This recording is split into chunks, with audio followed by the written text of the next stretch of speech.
Quiet, please. Quiet, please.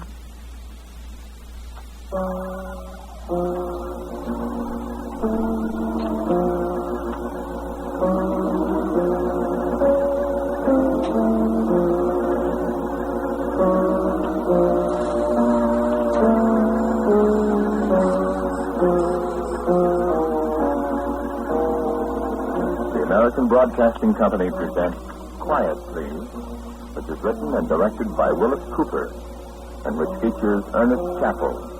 Quiet, Please, for today is called And Jeannie Dreams of Me.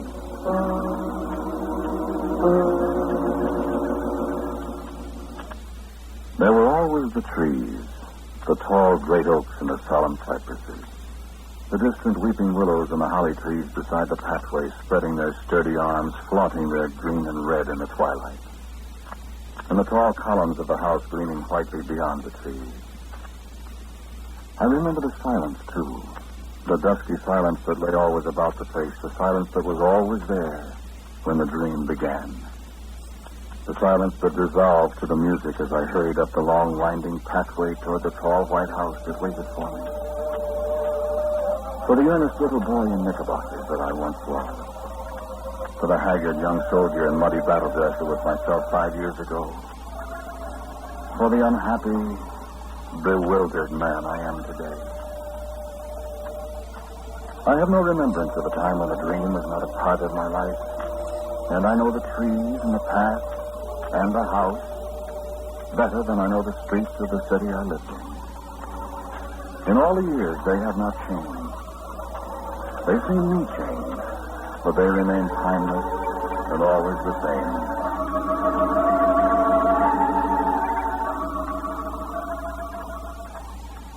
Do you dream, friends? I know a man who remembers a road from his dreams, a pleasant country road that wends its dusty way past broad, smiling fields and along the skirts of a lofty green forest. A road that speaks to him of memories unremembered. A road that promises and beckons round over the next hillside and wavers and fades and vanishes in the cold darkness as he opens his eyes and comes again another night to soothe his spirit so that he smiles in his sleep and wakes to weep silent and alone for his lost dream.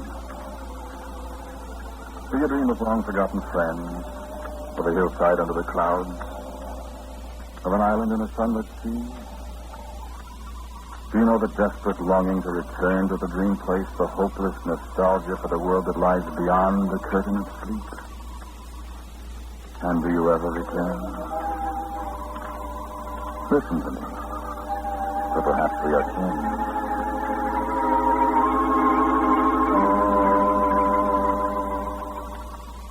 I was 10, I think, that time I came into the front room where Mother was sitting at the piano. She turned when she heard me, smiled at me, and I said, Mother, I want to ask you a question. May I ask you a question, Mother? Why, of course you may, Troy. Mother, I want to know about a music. A music? A song, you mean? I guess it's a song. What about it? I want to know if you know the name of it. I don't know, son. Can you play it for me? Well, it's kind of like...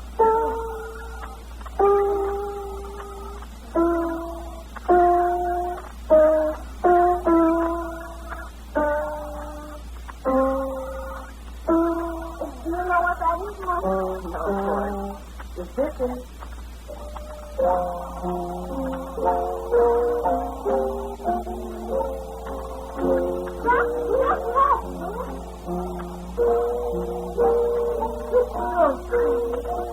What's the name of it, Mother? That's called Jeannie with the light brown hair, dear. Oh, I like it. Where did you ever hear it? I don't think I ever played it. Where did you hear it? In my dreams. Huh? I dream about it all the time. But where did you first hear it? In my dream, I told you. What did you dream about, dear, besides the music? I dream the same dream all the time. Tell Mother about it. Well, I walk up the pathway past the trees. Yes? And pretty soon I hear the music. And then I go up to the house. Our house? No, it's a great big high house. And those big high things that hold up the porch. And it's white. And the trees are different. How are they different? I never saw that kind before. There's some trees that the leaves and little red berries grow on. That we have the leaves in the window at Christmas. Holly? Yeah. Yes, I guess that's what it is. Holly. And I go up to the big door and I try to open it. But it's locked and I can't open it. And I have to open it, Mother. Why, dear? Why do you have to open it? Why, because I know there's somebody in there. There's somebody that wants to see me. Well, what makes you think that, Troy? Well, I don't know, Mother. I just know. Who do you suppose it might be? Well, maybe it's dreaming, Mother. That's very strange, Troy. You dream your same dream a lot? Every time I go to sleep, I think. Don't you have any other dreams? Oh, yes, but they're not much. This one I like, kind of. But I wish I could open the door and find you. Dear, I don't know what to... What I was thinking, Mother, could you maybe get me a key? Oh, my son, you couldn't take a key into your dreams, did you? I think I could if I had one. I don't think so, dear. Really? I think so. What on earth makes you think so? Well, What makes you think so? well, I got this back from the dream. Oh, do you know what this is? Of course, Mother, it's Holly. See, I scratched my finger when I broke it off the tree.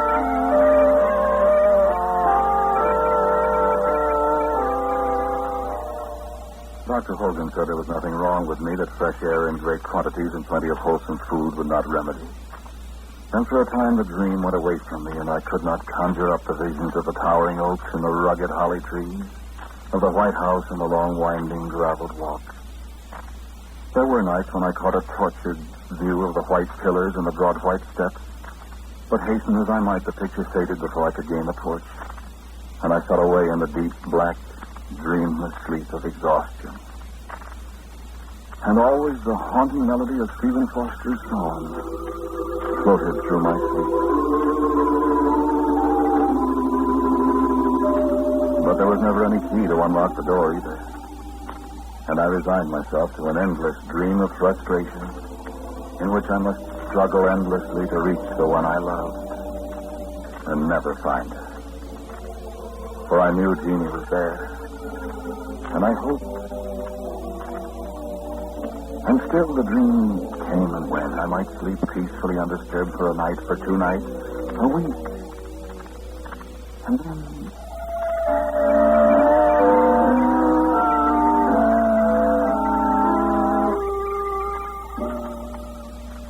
I was a young man, grown before I found the key. It was a time when young men found out their world to be a troubled one, when wars and rumors of wars weighed heavily on our youth. And I, with all the young men, felt the inevitability of tragedy. My mother, remembering the day a quarter of a century ago when my father went away, fell ill, brooding on the bitter destiny that was to take her son from her. And nightly I sat huddled in an easy chair beside her bed, keeping that hopeless, ghostly watch over the stricken that we humans dote upon. And over midnight I fell asleep, uneasily. And after a while in the darkness I thought I heard my mother speak my name. But I could not break the wretched bonds of fatigue. It seemed to me that I was struggling through some horrid, hateful, dark swamp. The swamp seemed to be alive with voices that spoke my name in the blackness. Thus perhaps it was not my mother who spoke to me. And when I heard my name again, far clearer, I answered. Not with my mother's name, but with the name of my beloved whom I had never seen. Jeannie. And magically the darkness dissolved, and behind me were the trees of the park, the tall oaks with the mistletoe clutching at their lofty branches, the distant weeping willow and the glossy holly trees. And I stood on the majestic porch of the White House before the great door. And there was a key in the lock. I do not think my hand trembled as I turned the key and opened the great door that led beyond my dreams And she was there. You found the key at last, didn't you, Troy? Jeannie. I've been dreaming of you so long, darling. Jeannie. When I was a little girl and you were a little boy, I dreamed of you in the old schoolhouse, the one with the red brick tower with the clock faces painted on all four sides, and the hands painted on, too, set at 8:30. And there was another little girl. You brought her red cinnamon drops from the drugstore, remember? Her name was Ruth. Ruth. Yes, I remember. And I was so jealous of her, Troy. That was the first time you dreamed of this place. I knew you were here, but you couldn't unlock the door. You dreamed of me? I dreamed of you the time you brought the holly branch back to your mother and learned my name from her. And wanted her to give me the key. I know all about you, darling. I've watched you in my dreams all those years. Do you remember the camping trip? When was it? 3 years ago? 3 years ago. I remember. When you stood on that little headland above the lake and watched the sunrise all alone that morning. And what you said. And you thought there was nobody to hear you. I said, I wish Jeannie could be here with me. And you said, when will I ever see you, Jeannie? I remember. And I was there beside you, Troy, in my dream. And now at last you found the key. I found you. Oh, Jeannie. Troy, my son.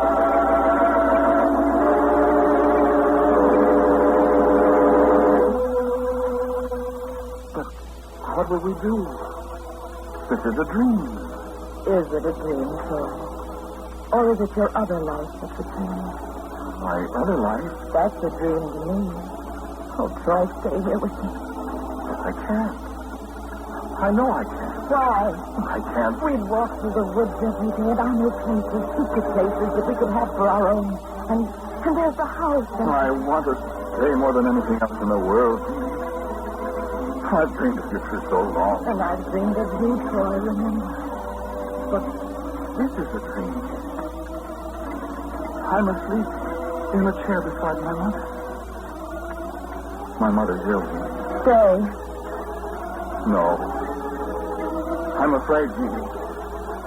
I waited so long. Stay. But my mother... Your mother's dead, Troy. What did you say? Your mother's dead. How else did you think you found the key, dear?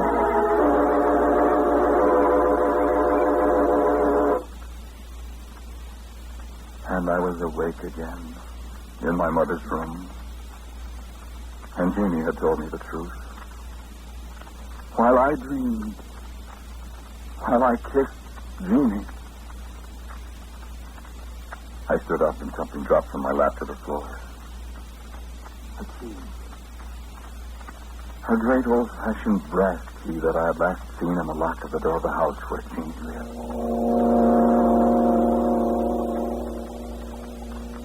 The day my mother was buried, that was the day I was drafted. It was perhaps as well. It kept me from brooding over her. All my personal problems were swept aside in the swift enterprise of becoming a soldier. No, I didn't dream of Jeannie for a long time. And then, one night during the maneuvers in Tennessee in a bivouac on a windy hill, I came wearily back to my sorry bed. And as I drifted off to sleep, a sudden thought crept into my mind. I wonder if Jeannie's dreaming of me now.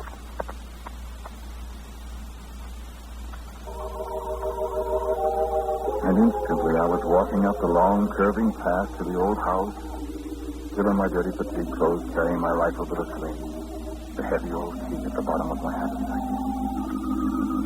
I unlocked the door and I called, Jeannie! And the door was flung open. Troy! No, go back. Why, Jeannie? No, don't kiss me. Go. But what is it, Jeannie? Don't go, I tell you. Oh, quick. And she seized my arm and shook me. And I awoke back on the Tennessee hillside. Just in time to roll frantically out from under the tracks of a roaring tank that had come questing blindly through the woods and over the spot where I'd been asleep and dreaming a moment before.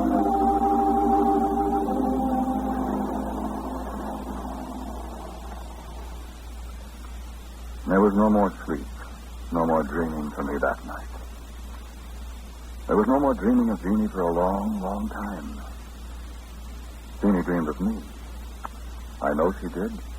For she told me so again. That was when I was in North Africa. That night, I fell asleep, and I dreamed first, I remember, of the old schoolhouse with the painted clock, the little girl named Ruth, the one I used to buy the cinnamon drops for.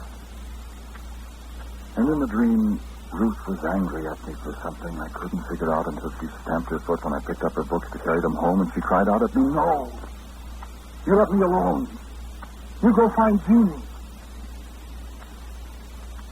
And I was unlocking the great door again. Troy.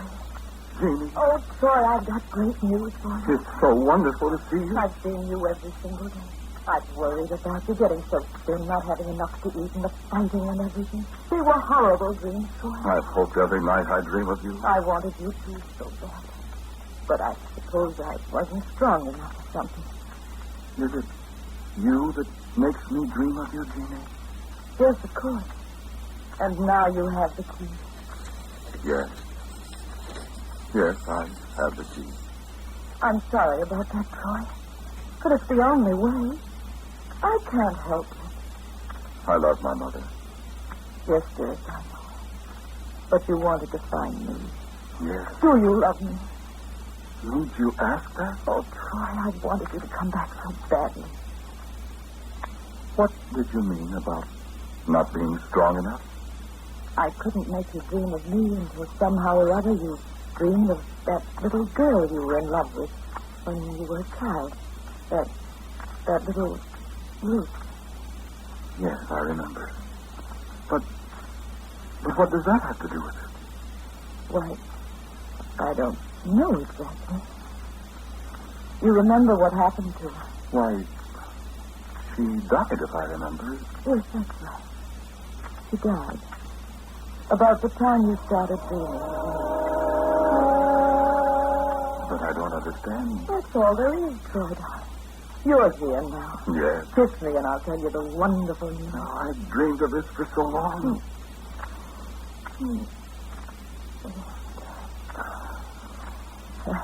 Now, aren't you tired of the dreadful war? Oh, I'm sick to death of it. I know. I've heard you say to that man with the red face, what's his name? Is that Carrie? I heard you say just last week that you'd give anything, do anything if the war would just stop. Yes, I did. I said more than that. I know you did. I heard you. Jean, you can't imagine the stinking horror of it, the obscene, debasing. I'm sorry. Yes, I can imagine it, Troy. I know it very well.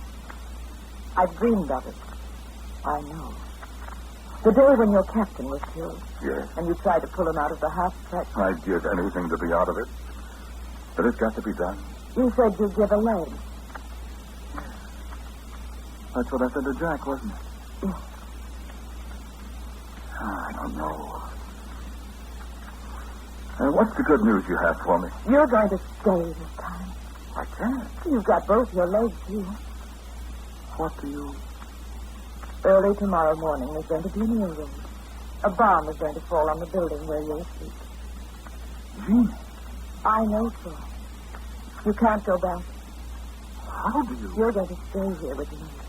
And be happy with me forever, Troy. But I can't. You won't wake up for months and months and months, maybe never. Isn't that the most wonderful news? Am I going to die? You're going to live. But I've got to go back. You can't go back, Troy. I can. I will. I can be awake and get the others out of that building in time. They wouldn't believe you, darling. Yes, they... Of course they wouldn't. And you don't want to die, do you? Why do you say that? If you go back, you might die, dear. Yeah. Stay here. Stay here with me and be happy, and you'll never know anything about it. No pain, no lying in the hospital for long, long months suffering, trying to dream of me and never finding me. Don't you see, Troy? But I can't believe. It was hard to believe the dream at first, wasn't it? Well, but... Believe in me, Troy. I love you. I've loved you ever so long. And I'll always love you. And I'll do anything to keep you. I won't feel any pain. I won't lose my leg. Yeah? No, Troy. Here is only you and I, Jeannie and Troy, and love everlasting. But I don't know whether There isn't anything you can do about it.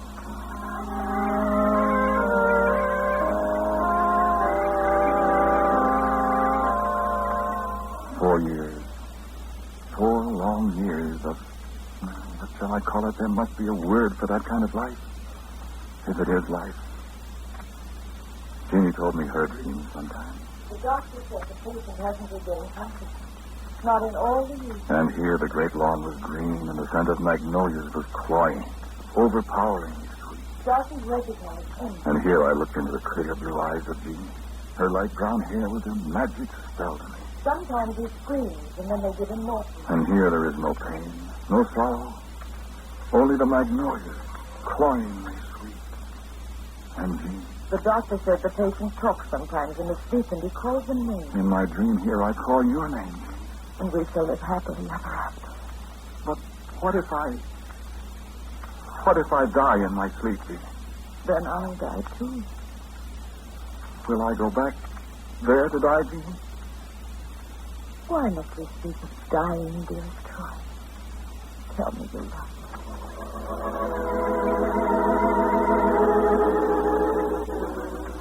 And so the long days and the peaceful nights went by.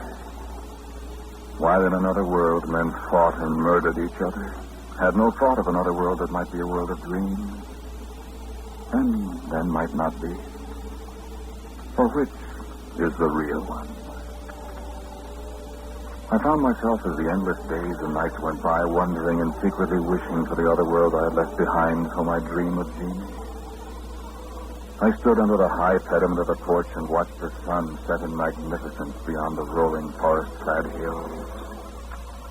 And I thought of another sunset, a sunset at the end of a dusty, grubby city street with smoke griming the tawdry buildings. And I knew homesickness. I thought of a sunset past a frozen lake in wintertime, and the long shadows on the snow and the shouts of gay youngsters. And in my mind's eye, I saw a man standing watching the skaters on the lake. A man with stooped shoulders, a thin, beaten man, with a crutch instead of a right leg. And my heart turned over within me. I thought of the goodness of pain and the happy bitterness that other men might know. And of work, harsh, straining labor, and the good tiredness that comes at nightfall.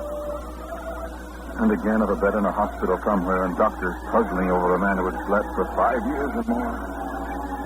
While I pleasured myself in a country of dreams and knew the love of Jesus. And heartily I wished myself away from this peace and contentment and love. I'll let you go, Steve. I'll let you go for just as long as you want to stay. Take the key, please. Lock the door. Leave the key in the door so you'll find it when you come back. Because you will come back, Troy. You think you want the world again, but you won't. I've seen you, Troy, remember? In my dreams. I can dream of you any time I want. You leave the key in the door, Troy. It'll be there when you're ready to come back. To stay. I awoke to intolerable pain. But I couldn't help laughing at the faces of the doctors and the nurses who crowded around. You'd think I'd risen from the dead. And maybe I had. But the pain. And when I looked down at the bed I lay in. Yes, my right leg. Just as I'd imagined. And the doctors did things to me so the pain went away a little, but it was always there.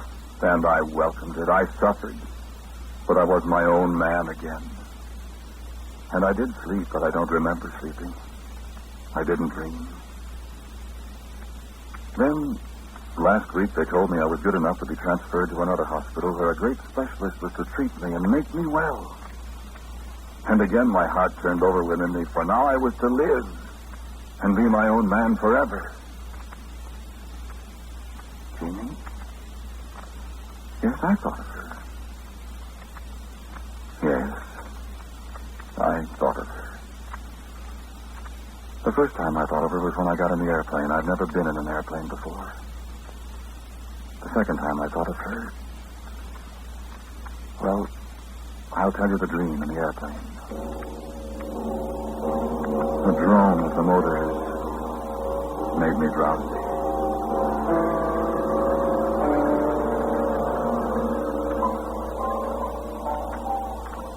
And there were the trees again, and the tall White House, and the winding path. I walked reluctantly up to the door. The key was still there. I opened the door and I called, Jeannie. And it was a long minute in the darkening hallway before I discovered her. Sprawled across the bottom steps of the huge stairway, her eyes closed. I hurried to her and took her in my arms. Jeannie, Jeannie, what's happened? Jeannie, darling. Troy. Jeannie. Troy. Listen. Listen to me. What is it, darling? I'm dying. Oh, Troy. Kiss me. Jeannie. No, don't. Listen. A door. Somebody. Kentucky. What do you mean, darling? Don't go near them. The door. The man named McClintock.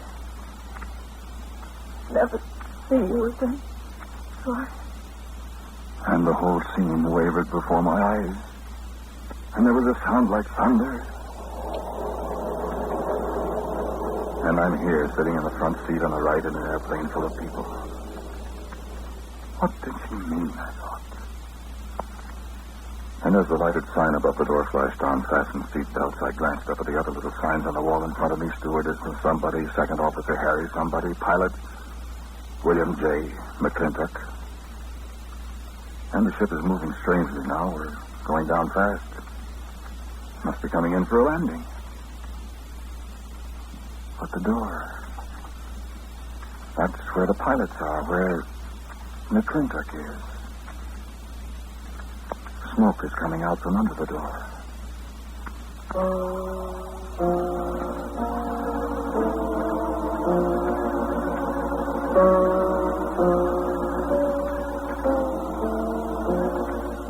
The title of today's Quiet Please story is And Jeannie Dreams of Me.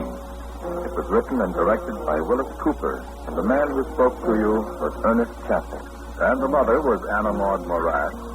The voice of the little boy was that of Sarah Fussell. Claudia Morgan played Jeannie. Thank you for being with us, Mr. Chappell. As usual, the music for Quiet Please is played by Albert Berman. Now, for a word about next week, here is our writer-director, Willis Cooper. Thank you for listening to Quiet Please. My story for you next week is called The Good Ghost.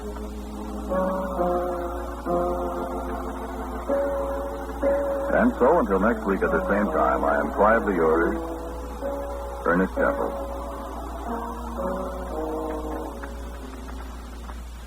And now, a listening reminder. Another dramatic tilt between law enforcement agencies and the forces of crime are waiting for you on David Harding Carter's Spy this afternoon. This is ABC, the American Broadcasting Company.